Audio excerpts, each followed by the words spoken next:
Hello guys, हम देख रहे हैं क्लास 8 का चैप्टर 1 क्रॉप प्रोडक्शन मैनेजमेंट।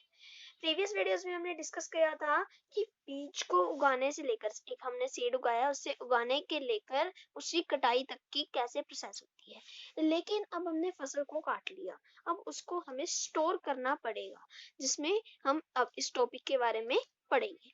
तो देखिए, स्टोरेज जो है प्रोड्यूस जो करता है हमारे पास एक मतलब कि बहुत इम्पोर्टेंट टास्क है। क्योंकि अगर हम फसल को स्टोर नहीं करेंगे, सही तरीके से फसल को स्टोर नहीं किया जाएगा तो फसल खराब हो जाएगी। ठीक है। अगर हमें उन्हें स्टोर करके रखना है लंबे समय तक, तो वो मॉइस्चर से भी सेफ होनी चाहिए, इंसेक्ट से, रैट से, माइक्रोऑर्गेनिज्म, यानी कि ना तो जिस जगह पे रखा गया है ग्रेन को, ना तो वहां पे मॉइस्चर हो, ना ही वहां पर जो है माइक्रोऑर्गेनिजम्स वगैरह हो। ठीक है।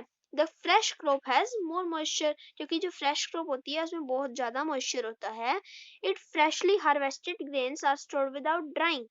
जो अभी अभी हार्वेस्ट किए हुए ग्रेन के सीड होते हैं, उन्हें बिना सुखाए अगर स्टोर किया जाए तो वो भी माइक्रो ऑर्गेनिजम्स के द्वारा अटैक्ट हो सकते हैं, वो भी खराब हो सकते हैं।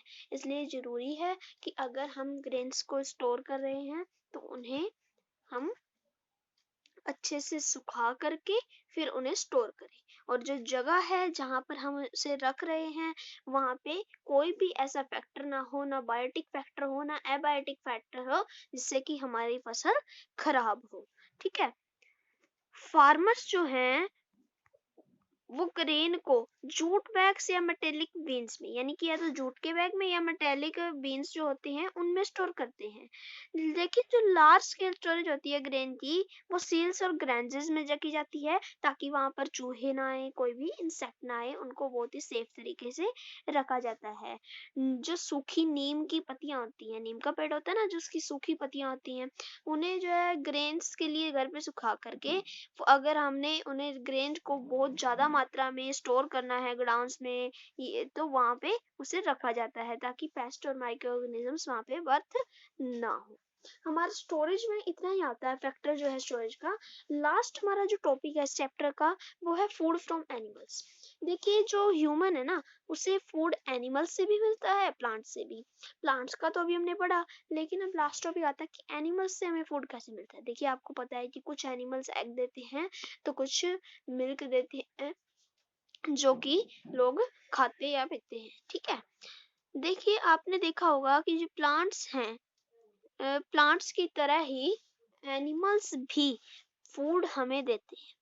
ठीक है। जो लोग कोस्टल एरियाज में रहते हैं, उनका तो फिश जो है मेजर डाइट होती है। आपने प्रीवियस क्लासेस में पढ़ा है कि जो हम प्लांट्स के द्वारा फूड लेते हैं, प्लांट्स के द्वारा बनाया हुआ फूड देते हैं, वो किस तरह से होता है, ये आपने प्रीवियस क्लासेस में पढ़ा हुआ है।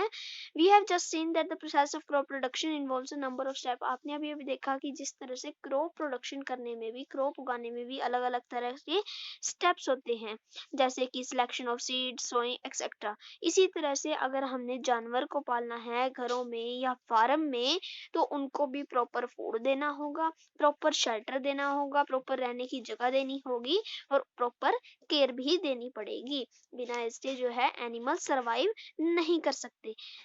जब ये सब बहुत बड़े स्केल पे होता है, देखिए अगर हम घर पे जो है एनिमल्स को पाल रहे हैं, किसी ने एक या दो गाय पाल ली, उसे हम एनिमल हस्बेंड्री नहीं कहेंगे। लेकिन अगर बहुत बड़ी मात्रा में जैसे डेयरी फार्मिंग वगैरह होती है, वहां पे बहुत ज्यादा एनिमल्स को पाला जाता है, तो उसे हम एनिमल हस्बेंड्री कहते हैं। गाइस, इस चैप्टर में हमारा इतना ही टॉपिक था। हमने देखा किस तरह से फूड ग्रेन्स उगाई जाती हैं, उनको स्टेप बाय स्टेप किस तरह से स्टोर किया जाता है, हार्वेस्ट किया जाता है, ये सब हमने पढ़ा। उसके बाद एनिमल हस्बेंड्री भी पढ़ा। इसके बाद अब हमारे आते हैं क्वेश्चन आंसर्स इस चैप्टर के, जो हम नेक्स्ट वीडियो में डिस्कस करेंगे। इस वीडियो के लिए इतना ही। Thank you.